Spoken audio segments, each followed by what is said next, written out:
Hours after the baby was born, my sister-in-law waited in our driveway and attempted to remove the infant from the car seat. I'm overreacting to her excitement.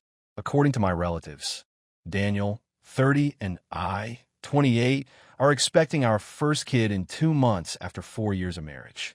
Monica, Daniel's 34-year-old older sister, lives with their parents approximately 30 minutes distant from us.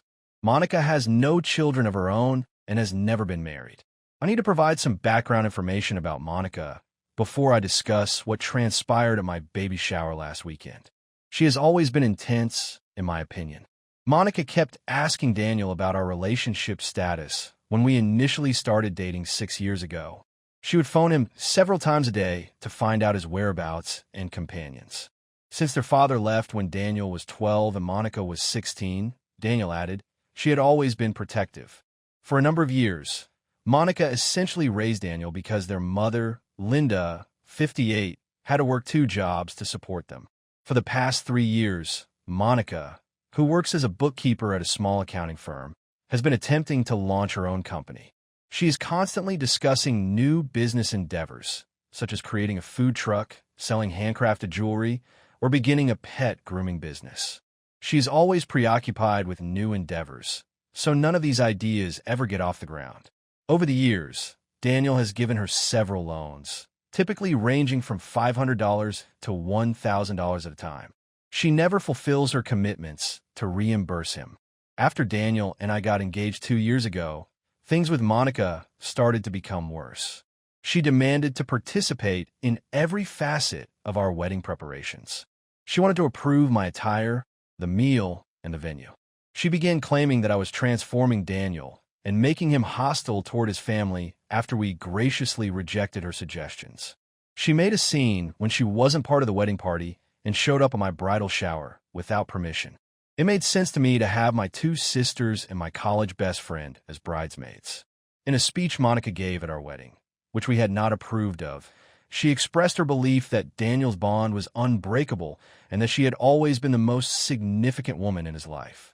Several of our visitors felt uneasy during the roughly 10-minute lecture. She pretended nothing had happened when Daniel spoke to her afterwards.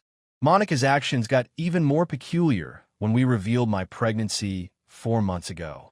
She began purchasing baby supplies without consulting us about our needs or desires. She would bring bundles of toys, clothing, and furniture to our home. The majority of the items were either not what we would have chosen or were the incorrect size. She still purchased formula and bottles when I told her that we would be breastfeeding. She stated that she wanted to be ready for her babysitting duties. The issue is that we didn't ask her to watch the kids. My mom is retired and lives closer to us, so she will be our main child care provider, as Daniel and I had already discussed. Given her history of breaking promises, Monica seemed to think she would be caring for the infant on a regular basis, which unnerved us both. Monica called Daniel 3 weeks ago to ask if she could organize my baby shower. My mother-in-law Linda and my sister Sophie, who is 26F, had already begun organizing things. We had ordered decorations, sent out invitations, and reserve a location. When Daniel informed Monica that the shower was already set up, Monica became agitated. She claimed that I purposefully kept her out of significant family gatherings. It seemed like a fair compromise when Daniel proposed that Monica assist with setup on the day of shower. Monica nodded, although it appeared to annoy her. She kept texting me to ask questions and offer suggestions for improvements about the shower. Although I made an effort to be courteous, some of her suggestions weren't in line with our previous plans or were pricey. Last Sunday, the baby shower was planned at a community facility close to our home. About 30 people, primarily family and close friends, were invited. Linda had planned games and activities, and my parents had set up cuisine.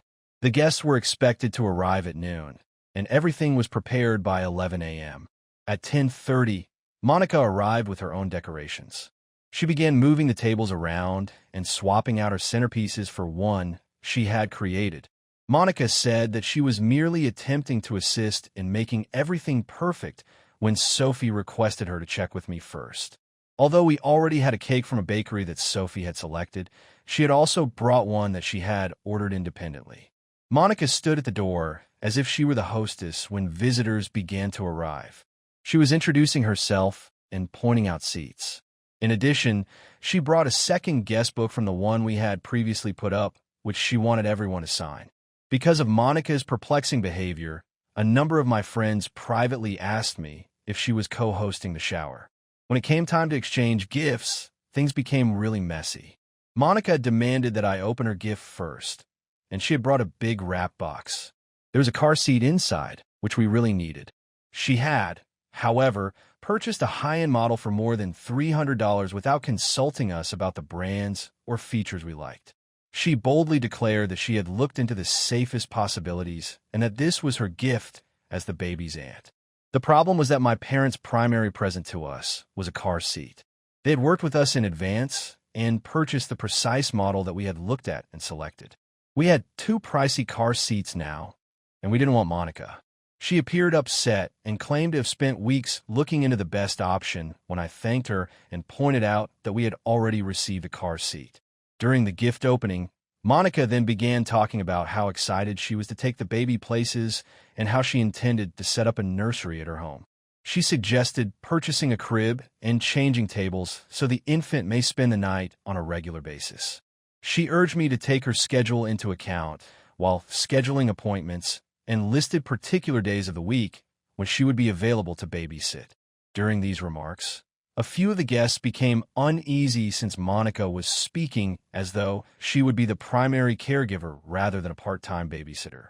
Sophie, my sister, attempted to shift the topic, but Monica kept returning to her plans for the baby. Monica's discussion of the delivery was the tipping point. She expressed her want to be among the first to hold the baby and to be in the waiting area when I went into labor. She said she had previously asked for a leave of absence for the week before my due date. Daniel and I had talked about how we wanted the delivery experience to be private, with only our parents coming to see the baby after it was delivered. Monica seemed noticeably upset when I told her that we were going to restrict visits at first. She claimed that she was entitled to be present for such a significant occasion because she was the baby's aunt. She began by stating that she had previously made plans with her employer and had been anticipating this for months. When Monica began sobbing and claiming that I was attempting to prevent her from seeing her nephew or niece, things became worse. Daniel's family had always been tight, she claimed, and I was ruining their bonds. At this moment, a number of visitors were staring, and the tension in the room increased.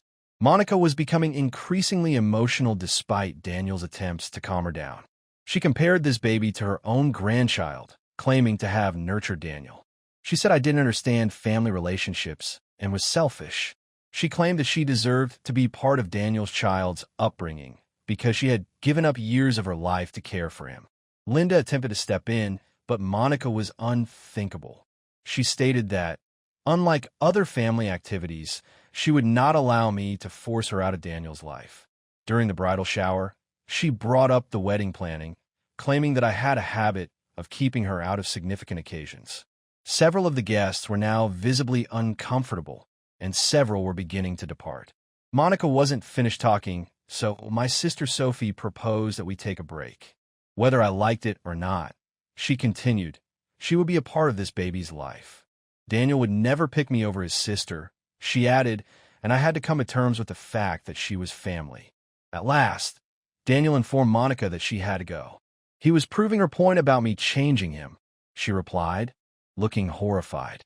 She said that this conversation wasn't finished before gathering her belongings and heading out. The remainder of the shower went on, but the incident had undoubtedly impacted the atmosphere. Following the visitor's departure, Daniel and I discussed Monica's actions.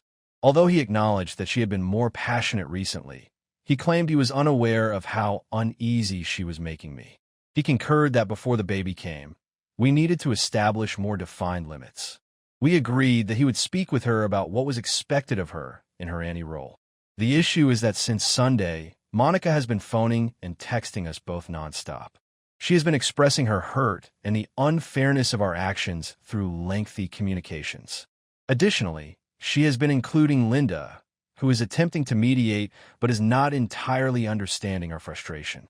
Monica continues stating that we're overreacting to her excitement about the baby and that all she wants is to be a good aunt. Daniel attempted to clarify our viewpoint to Monica over the phone on Wednesday. He informed her that although we value her excitement, we must decide for ourselves what child care and visitors to bring. Monica got defensive and claimed that she had spent months preparing to assist with the baby. She explained that in order to prepare, she had been reading parenting books and saved money for baby goods. Monica concluded by stating that she thought we were punishing her for being so concerned. She claimed that she couldn't comprehend why we were pushing her away because she had always supported Daniel. Daniel now attempted to convince her that we needed her to accept our parental limits, not that we were pushing her away. Now, I'm concerned about the impact this will have on our connection with Daniel's family. I don't think Linda really understands how overwhelming Monica's behavior has been, but she appears to believe that we should be more sympathetic of her excitement. Daniel is torn between supporting my desire for boundaries and attempting to keep his sister afar. In less than 2 months, the baby is due, and I'm worried about what will happen when it does.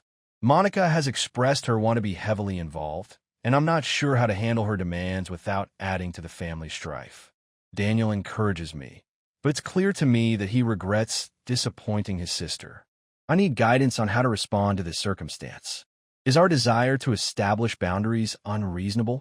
Without ruining family ties, how can we handle Monica's expectations? I need to be at ease with the degree of involvement from extended family members, but I also want the baby to have a bond with Daniel's family. One update. I wanted to provide everyone an update on the events that have transpired after my initial post. I appreciate all of your support and remarks. Regretfully, Monica's situation has gotten considerably worse, and I'm not sure how to proceed. Daniel and Monica spoke again the week following my piece, during which he attempted to set more precise limits.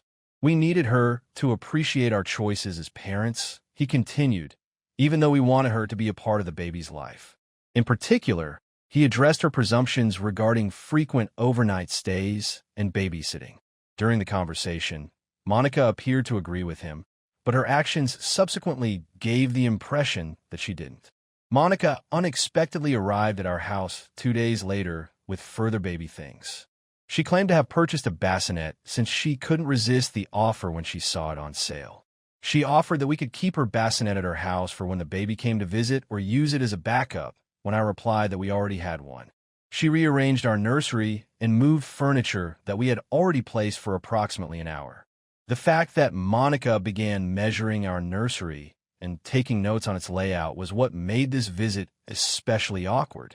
She told me she wanted to arrange her spare room to resemble our nursery so the baby would feel comfortable in both settings when I asked what she was doing.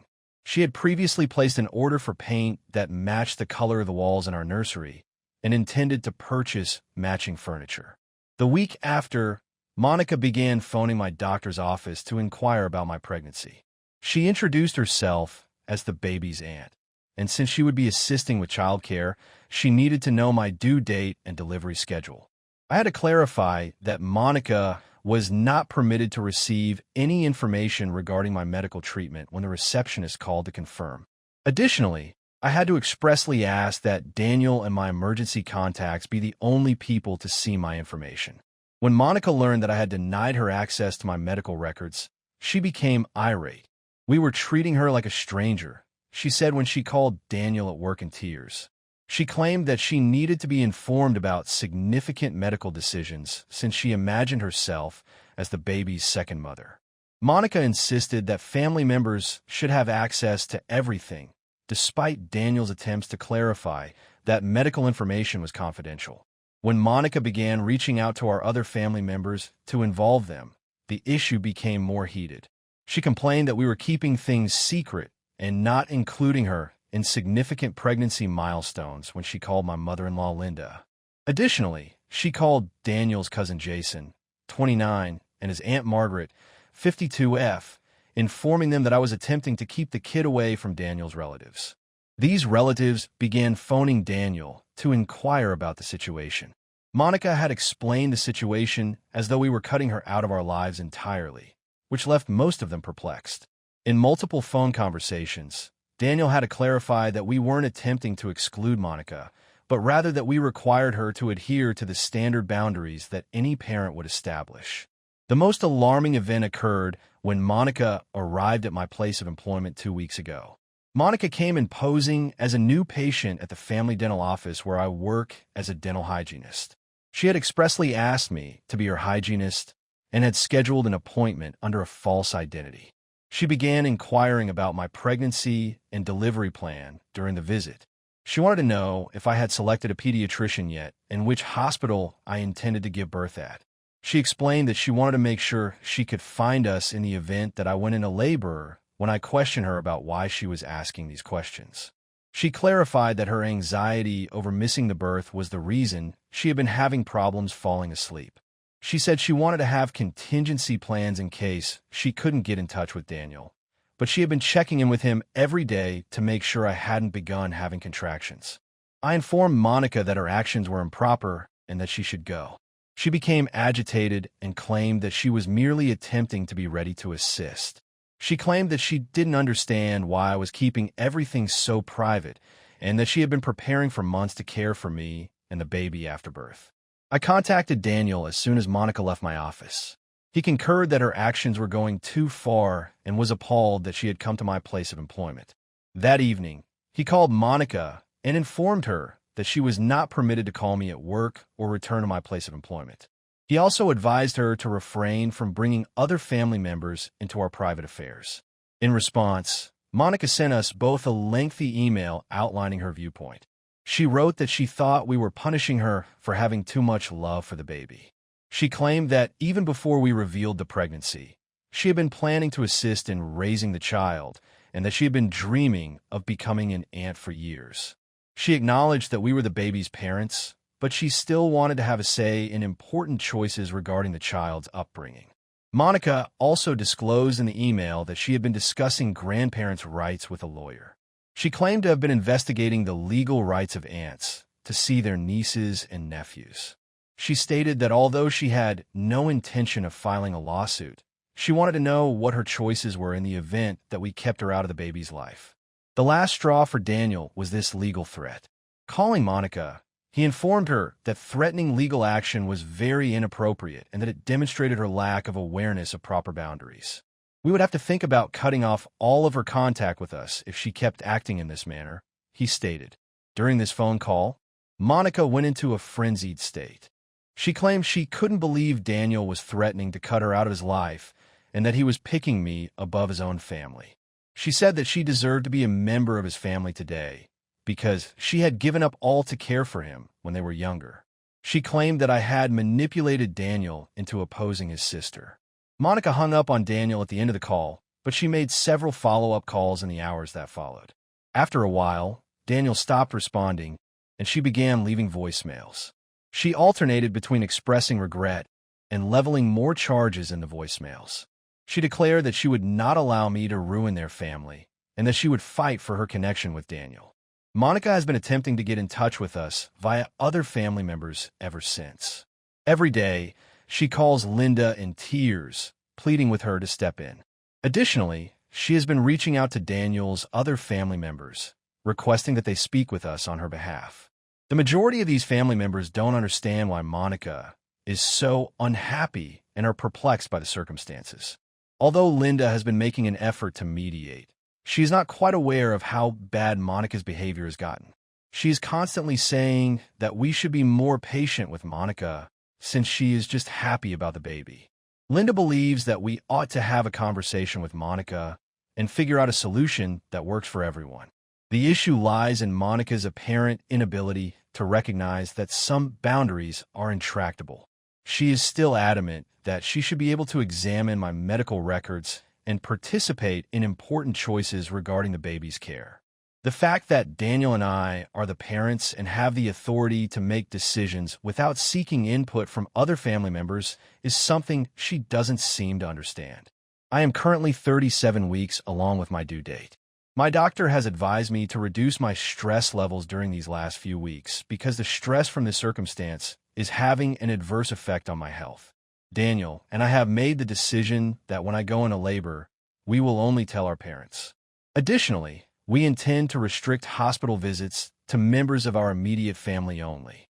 We are concerned that Monica may show up at the hospital without invitation, so we have had to alter our birth plan. The hospital personnel has been made aware that Monica is not permitted to obtain information regarding my delivery or admission. Additionally, even if she says she is related, we have requested them to deny her permission to come. Daniel's relationship with his entire family has been strained as a result of the circumstance. While some family members believe we're treating Monica too harshly, others are beginning to realize that her actions are unacceptable. Daniel is having a hard time dealing with the guilt of having to decide between helping me and keeping his sister happy. After the baby is born, I'm concerned about what will happen. I fear that Monica will continue to escalate her behavior because she has made it plain that she will not accept the boundaries we have established. Daniel is totally on board with me, but I'm aware that he is also under a lot of stress because of this circumstance. I'm not sure if we can have a regular connection with Monica at this time. She doesn't seem to realize that her behaviors are wrong, and her conduct has gone much beyond the typical excitement of being an aunt. I'm beginning to believe that, at least until she can prove that she respects our boundaries, we may need to think about cutting off all of her communication with us. The second update. The issue with Monica has gotten much more difficult since I gave birth to our daughter Olivia 6 weeks ago. I wanted to give everyone an update on the events that have transpired since my last post. Olivia's delivery went really smoothly, and she was born healthy. With just our parents coming to visit us at the hospital, Daniel and I were able to have the quiet birth experience we had desired. The hospital personnel were really good at protecting our privacy when we told them about Monica's actions. We wanted to spend some time together as a new family, so we didn't immediately post the news of Olivia's birth on social media. We informed our parents and my sister Sophie, who is 26F, that Olivia had arrived over the phone. We requested that they hold off on sharing the news for a few days. Regretfully, Linda informed Monica of Olivia's birth just a few hours after we called. Linda claimed she was unaware that we intended to keep Monica in particular in the dark about the news. She believed that social media public announcements were simply not what we wanted. The first significant incident was caused by this misunderstanding. About 4 hours after Olivia was born, Monica arrived at the hospital. She brought a big present package, flowers and balloons. She proceeded straight to the maternity unit and asked the staff for my room number. She got furious and maintained that she was Olivia's aunt when they informed her that I had asked for no visitation other than authorized family members. When Monica wouldn't leave, the nurses summoned security. She caused a stir in the waiting room before finally being taken out of the hospital. She was sobbing and telling other families that she couldn't see her niece because of her own family. This episode was observed by a number of additional patients and guests. Hospital security called Daniel to let him know about Monica's visit. The fact that she had appeared so soon after Olivia's birth astounded him. To find out why Linda, his mother, had informed Monica about the arrival, he called her. Linda apologized and claimed she didn't know Monica would try to come right away. 2 days later, Monica was in our driveway when we got home from the hospital. She had spent several hours sitting in her car. Our neighbor claims that when we were removing Olivia from the car seat, she came up to us and begged to hold her niece. She claimed she couldn't wait any longer and that she had been looking forward to meeting Olivia. Daniel informed Monica that since we were just arriving home and needed to get settled, now wasn't the best moment. Monica broke down in tears and declared that she deserved to meet Olivia because she had been patient for months. She claimed to have planned this occasion for a long time and to have brought gifts. Olivia was crying in her car seat as the argument went on in our driveway. Monica persisted in her insistence that she would depart after holding Olivia for a short while. Daniel tried to reason with Monica that we should first develop a routine, but she wasn't listening. At last, Daniel informed Monica that she had to go and that we would get in touch with her when we were prepared to receive guests. In a fit of hysteria, Monica charged that Daniel had allowed me to dictate his choices. We couldn't keep her away forever, she claimed. And as Olivia's aunt, she had rights. When Monica attempted to take Olivia's car seat away from Daniel, things became heated. She threatened to just stare at Olivia for a minute if we didn't allow her to hold her. Monica had to be forcibly restrained by Daniel in order to take the car seat. The fight was becoming loud and disturbing, so our neighbor contacted the police. Monica was asked to leave our property by the police when they came. She was sobbing as she tried to tell the officers that all she wanted was to see her niece. The officers were courteous but adamant that she must honor our parental wishes. They watched her drive off after escorting her to her vehicle. Daniel called Monica after this encounter to inform her that her actions were very inappropriate. He claimed that trying to steal Olivia and showing up without an invitation was a serious transgression. He informed her that unless she could prove she respected our parental limits, she would not be allowed to come visit.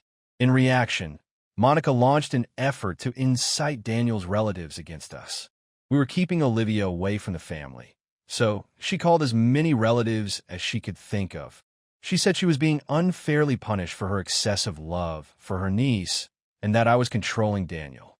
Daniel received calls from several family members inquiring about the situation.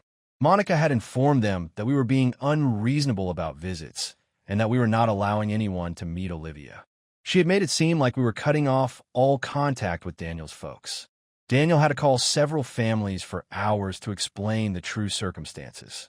He had to explain why we had established boundaries and detail Monica's unacceptable behavior during the previous few months.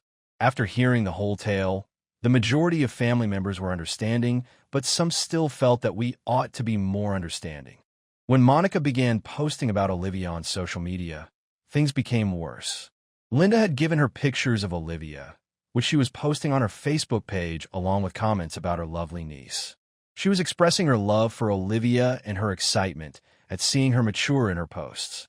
The issue was that Monica appeared to have an active relationship with Olivia by sharing these pictures online without our consent. When a few of Monica's friends left comments on the pictures, wondering when they could meet Olivia, Monica answered as though she was frequently watching Olivia. Monica rebuffed Daniel's request to take the pictures off from her social media accounts. She claimed that we were being silly about privacy and that she was entitled to share pictures of her niece. She wanted to show Olivia off to her friends since she was proud of her. Daniel had to threaten to report Monica's post on Facebook for posting pictures of a juvenile without permission from their parents, which resulted in yet another altercation. Eventually, Monica took down the pictures, but she was upset about having to do so. Monica's appearance during Olivia's pediatrician's checkup last week was the most recent occurrence. She was waiting in the parking lot when we got there, having somehow figured out the time and location of the appointment. As we entered the building, she came up to us and asked if she might accompany us inside. Monica was informed by Daniel that she needed our consent to go to Olivia's doctor's appointments. Monica promised not to disrupt the appointment, saying she simply wanted to know how Olivia was doing. She added that she wanted to make sure Olivia was developing normally and that she had been concerned about her health. Monica got agitated when we wouldn't let her in and accused us of being cruel for preventing her from seeing Olivia. She mentioned that she had been studying the development of infants and had some questions for the pediatrician regarding Olivia's treatment. She stated that she ought to be included in medical decisions, as she is Olivia's aunt. Security had to be called by the pediatrician's office to take Monica out of the building. She was sobbing as she tried to tell the security guard that all she wanted to know was whether her niece was okay. Given that Olivia was receiving her immunizations that day, the episode was both stressful and unpleasant. Daniel and I came to the conclusion that we needed to act more seriously after this episode. We've been recording all of Monica's questionable actions, such as attending doctor's appointments, publishing pictures without authorization, showing up without an invitation, and the hospital episode. We have also discussed our alternatives with a lawyer. Although Monica does not legally have the right to access Olivia, the attorney clarified that her actions can be construed as harassment. He recommended that we write Monica a formal letter asking her to respect our limits and cease her inappropriate behavior. If Monica's actions continue to worsen, we're also thinking about requesting a restraining order. According to the attorney, her habit of arriving without permission and disregarding our limits may qualify as harassment. The thought of suing his sister is causing Daniel some anxiety. He wants to keep the family ties going and still loves Monica, but he's beginning to see that her actions are abnormal. He is particularly concerned about the impact this will have on his relationship with Linda, his mother. Linda is still attempting to act as a mediator between Monica and us. She continues stating that we should have more patience and that Monica is just thrilled about Olivia. It appears that Linda is unaware of how improper and possibly harmful Monica's actions are. My ability to connect with Olivia and enjoy being a new mother is being negatively impacted by the stress this scenario is causing. I'm always afraid Monica will turn up out of the blue or start more trouble. Daniel is helpful, but it's clear that the family dispute is stressing him out as well. We've made the decision that until Monica proves she can respect our limits, we won't be going to any family events where she will be present. We don't feel comfortable exposing Olivia to Monica's erratic behavior, yet doing so means missing some significant family occasions. This type of family drama was not something I had anticipated when I became a mother. Monica doesn't seem to see that her behaviors are improper and detrimental to our family, and her behavior has gone much beyond the typical enthusiasm of being an aunt. The third update. This will be my last update regarding Monica's condition. With Olivia now 4 months old, we've had to make some tough choices about our family dynamics. Despite our efforts to establish limits, Monica's conduct worsened after my last update. Our lawyer's formal letter asking her to preserve our privacy had no bearing on what she did. It seemed to strengthen her resolve to be active in Olivia's life, if anything. Monica arrived at our home at 6 in the morning, 3 weeks after we received the letter. She added, sobbing, that she had been thinking about Olivia all night. She claimed that all she wanted was to be a good aunt and that she couldn't see why we were treating her so cruelly. Daniel tried to speak softly to Monica as he answered the door. He clarified that we needed her to appreciate our parental choices, not that we were attempting to be cruel. In a fit of hysteria, Monica claimed that we were ruining her hopes and that she had been preparing to assist in raising Olivia for months. For around half an hour, the discussion veered off topic. Monica insisted that we were being unreasonable and that, as Olivia's aunt, she had rights. Daniel attempted to clarify that she did not have the authority to decide Olivia's care or to see Olivia at any time without permission just because she was an aunt. After some time, Monica left, but she returned later that day with Linda. After months of attempting to mediate between us, Linda appeared more irritated with our stance this time. Monica was family, she claimed, and we had to figure out how to bring her into Olivia's life. Linda recommended that we arrange for Monica to see Olivia once a week for a couple of hours as part of a regular visitation program. This would allow Monica the access she desired while still honoring our limits, she argued. The issue was that Monica started making demands on the visiting schedule right away. Monica wanted Olivia to go places alone, including to spend the night at her house. Olivia should get used to staying in the nursery she had set up in her spare room, she added. She also desired to participate in choices regarding Olivia's medical treatment, sleep patterns, and feeding schedule.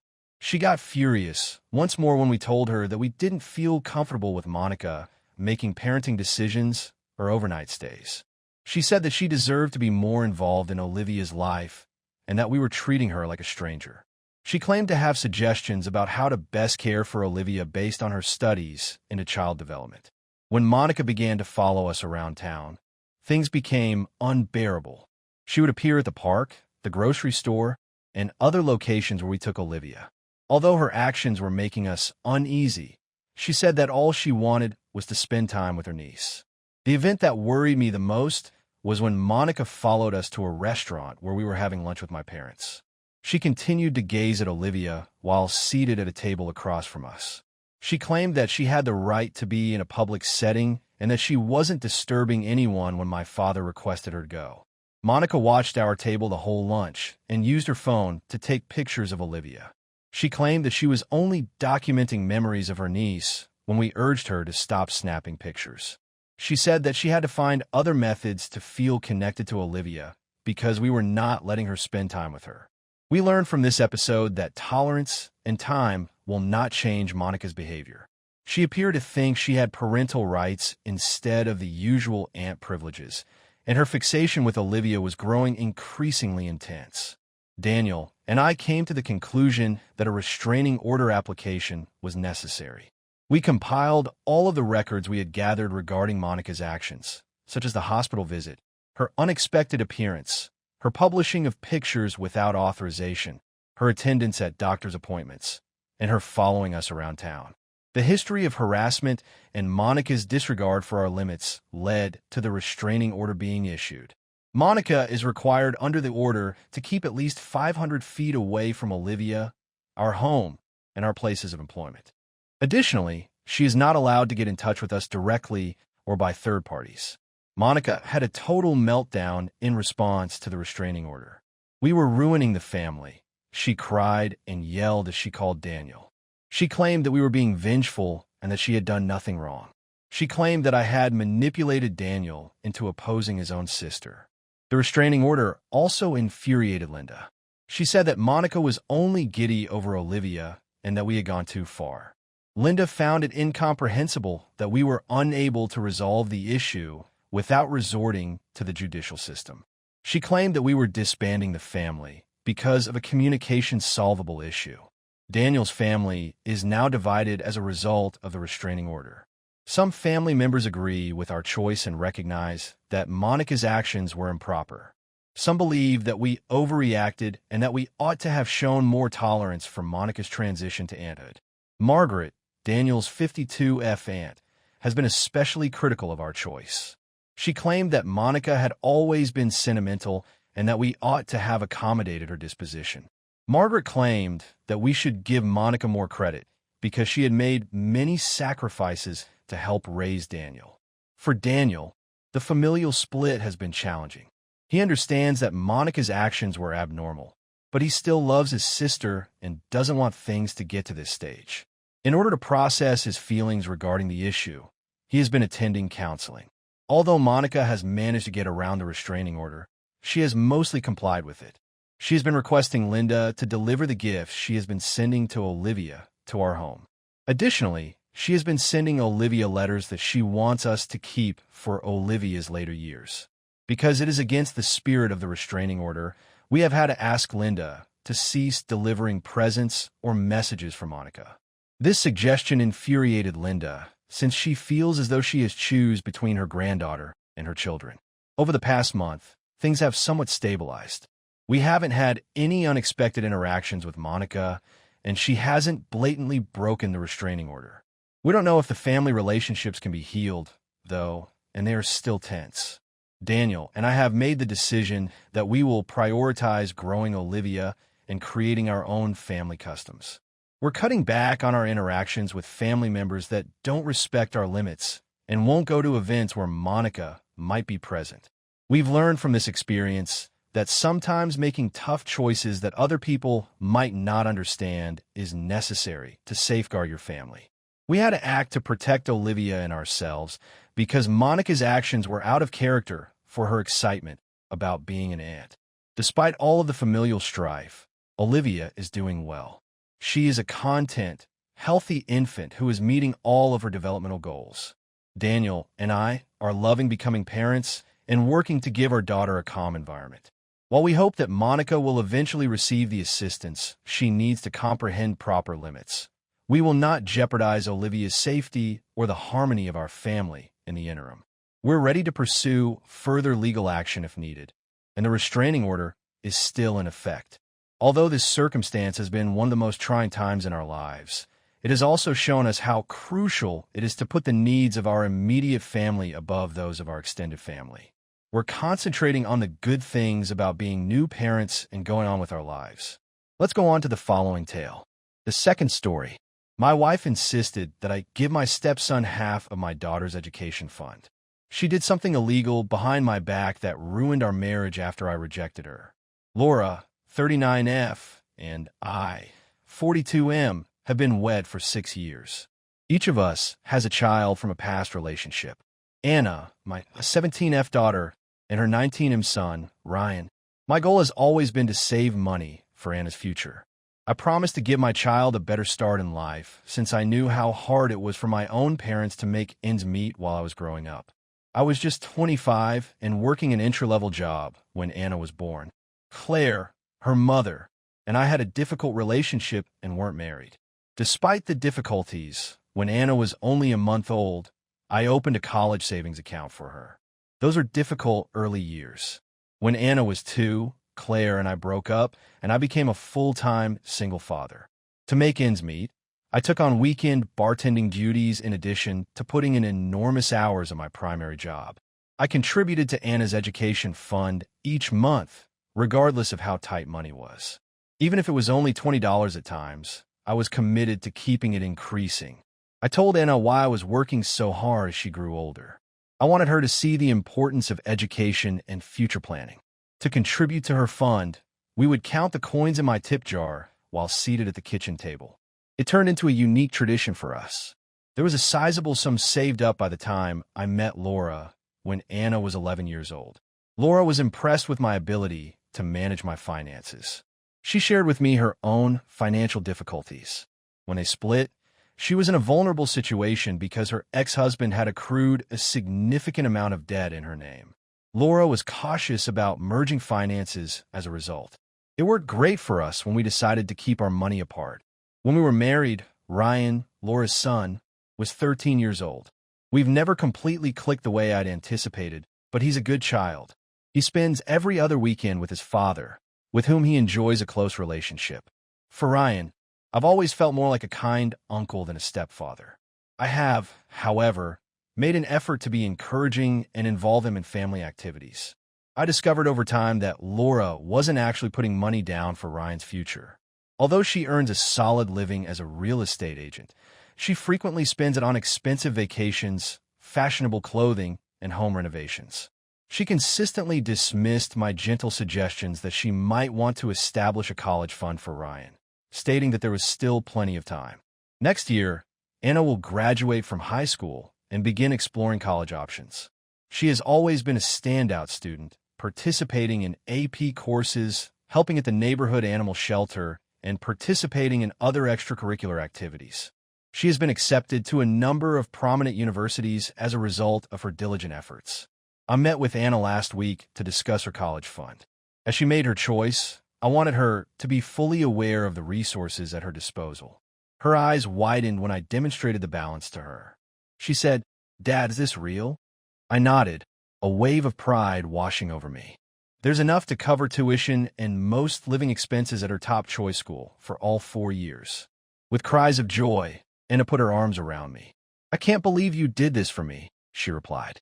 Remembering all those years of saving and scrounging made me cry too. I assured her, "You're worth every penny." I told Laura about the conversation during dinner that night. I wanted to share the event because I was still feeling the high from Anna's joy, but I was totally unprepared for Laura's response. "What about Ryan?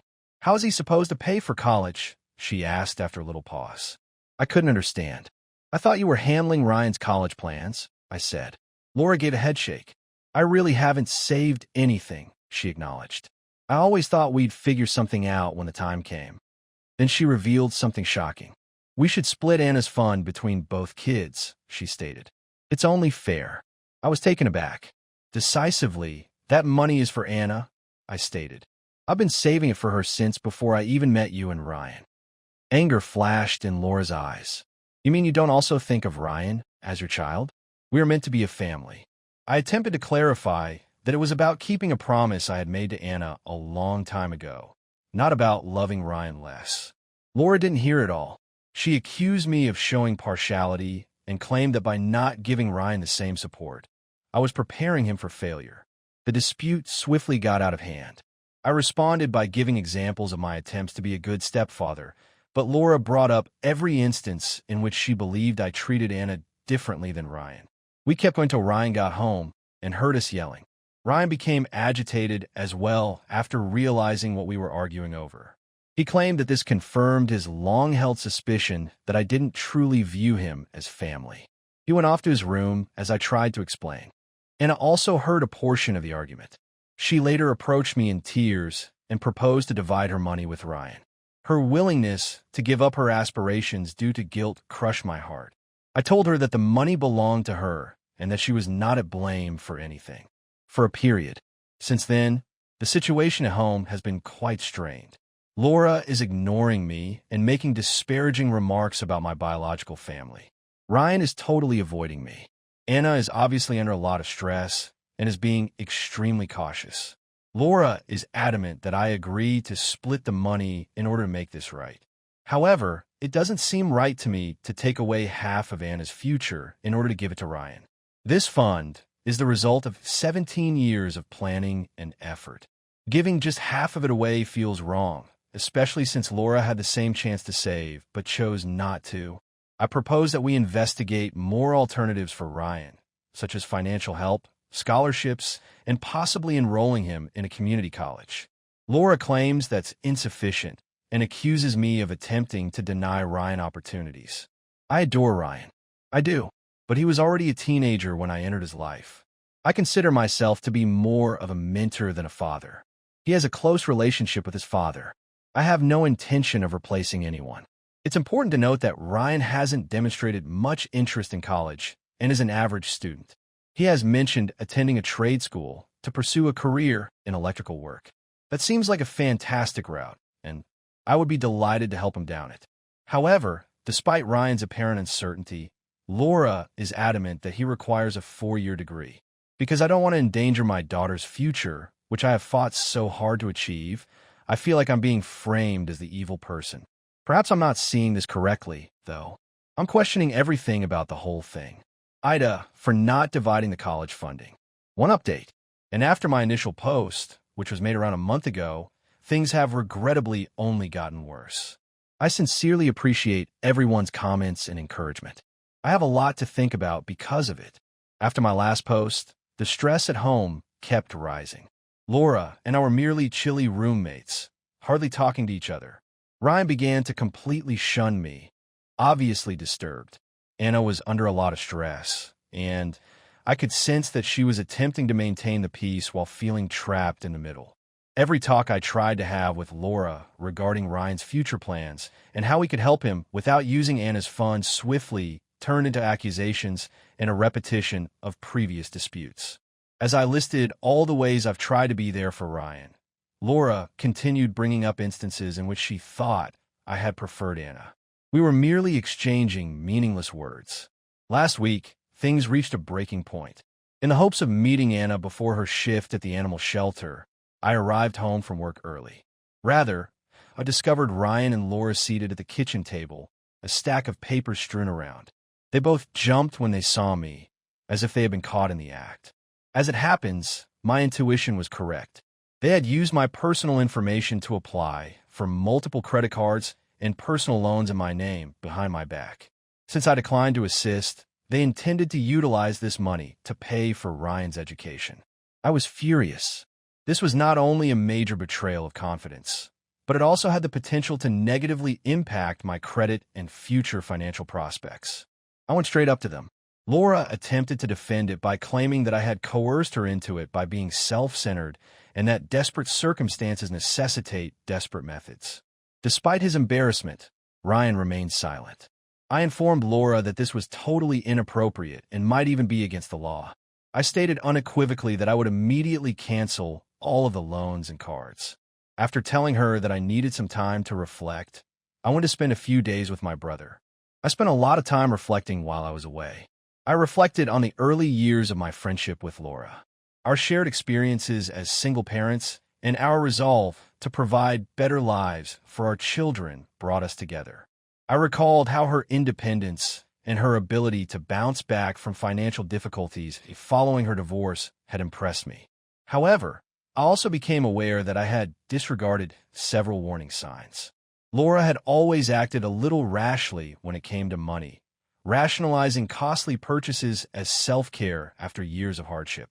She would remark that Anna was fortunate to have her college expenses covered, but she never did anything to save money for Ryan. I reflected on the years I had spent with Ryan. Although I truly care about him, I came to the realization that I had been attempting to create a father-son tie that didn't exist. He already has a close relationship with his father. It's likely that my attempts to act like a father figure confused him and set him irrational expectations. A few days later, I went back home and requested a private chat with Laura. I informed her that I wanted a divorce and that her behavior was unacceptable to me. She sobbed and pleaded with me to think twice, claiming that she only did it out of a need to support her son. But I didn't back down. I clarified that the credit card incident was not the only aspect of this. It concerned a pattern of conduct, disregarding my personal space, attempting to coerce me into doing anything, and now maybe engaging in fraudulent activity. I informed her that I couldn't continue in a relationship based on distrust. Laura went from begging to being angry. She accused me of prioritizing Anna over Ryan and never truly accepting him. She said that because of money, I was ruining our marriage. I didn't care about the money, though. It had to do with the betrayal of confidence and the discovery that our views on family and money were completely different. Following our talk, I had separate meetings with Anna and Ryan to go over the circumstances. Despite her distress, Anna claimed to understand. She acknowledged that she had been uneasy about Laura's actions for some time, but she didn't want to start a fight. I reassured her that her education fund was secure and that she was not at fault for anything. Talking to Ryan was more difficult. He expressed regret for his involvement in the credit card scam and acknowledged that his mother had put pressure on him to comply. We discussed his future intentions openly. It turns out that he truly wants to be an electrician, but his mother pressured him to enroll at a 4-year institution. I volunteered to assist him in researching programs and informed him that I believe trade school was a fantastic choice. I'm currently working on ending my relationship with Laura. For the time being, I'm staying with my brother while we work out the details. Of course, Anna will accompany me. I've told Ryan that although his mom and I are divorcing, I still love him and would like to stay in touch with him if he's willing. Everyone concerned has been going through a tough and emotional period. As we adjust to this new reality, I'm attempting to keep things in perspective and concentrate on supporting both children. Although I am aware that there may be difficulties in the future, I have a cautious sense of optimism that this will ultimately be the best course of action for everyone. Second update. I wanted to share some developments since my last report, which was approximately 6 months ago. Last month, Laura's divorce was finalized. Although it was a challenging process, I believe it was eventually beneficial. I discovered during the divorce process that Laura had been concealing a sizable amount of debt. As it turned out, she was in fairly bad financial shape after her extravagant spending habits caught up with her. This helps to explain her intense desire to obtain Anna's education funds. I'm glad I defended that money and didn't back down. The disclosure of Laura's debt reminded me of the financial difficulties faced by my own parents. I recalled the ongoing tension in our home, the disputes about bills, and the embarrassment of repeatedly losing power. It made me realize why I've been so committed to giving Anna financial security. Anna has begun her first year at the school of her dreams. She is passionate about her studies of marine biology. Every Sunday, she gives me a call to tell me about her classes, her side gig at the campus aquarium, and her new pals. All of the recent upheaval and years of saving are worth it when you hear the enthusiasm in her voice. A few hiccups have occurred along the way. She initially struggled to get along with her roommate, and she is finding biology lectures more difficult than she anticipated. She is, nevertheless, overcoming these challenges with tenacity and optimism. I'm immensely pleased of her fortitude. In fact, since the divorce, Ryan and I have gotten along better. We've created a more organic mentor-mentee relationship without the stress of attempting to impose a father-son pattern.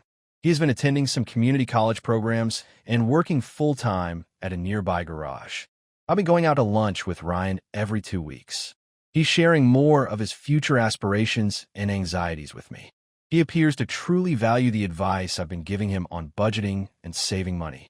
Together, we have been looking into apprenticeship programs for electricians, and he is becoming enthusiastic about the potential. Since the divorce, Laura has been having difficulties. To handle her debt, she had to take on a second job and drastically reduce her spending.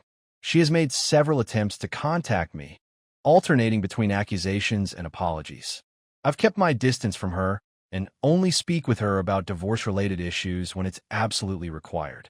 Last month, there was a challenging moment when Laura unexpectedly and visibly showed up at my new place. She was sobbing and pleading with me to accept her back, claiming to have come to terms with her mistakes. I contacted her sister to come get her, even though it was difficult to see her in that position. If nothing else, I hope she receives the assistance she requires for Ryan's sake. I've lately resumed dating. It's good to put myself out there, but nothing major yet. At Neighborhood Book Club, I got to know a woman named Julia. We like each other's company and have gone on a few informal dates. This time, especially when it comes to combining families, I'm being really cautious. I will not allow anyone to jeopardize Anna's future or well-being because she is my first concern. Speaking of Anna, in spite of everything that has transpired, she and Ryan have remained cordial. On occasion, they exchanged texts, and during Anna's autumn break, they even got together for coffee. Seeing them help one another makes me happy. In general, a new normal has been established in life. It isn't always simple. Even if there are still tense and depressing times, I believe I'm headed in the right direction. My goal is to be Anna's best father and Ryan's encouraging friend. In addition, I'm trying to start over after my divorce, rekindle old interests, and meet new people. The significance of open communication and shared ideals in a partnership has been emphasized throughout the entire experience. It has also strengthened my faith in the value of making plans for the future and upholding your morals in the face of adversity. I'm glad I followed my gut and safeguarded Anna's future as I saw her succeed in college.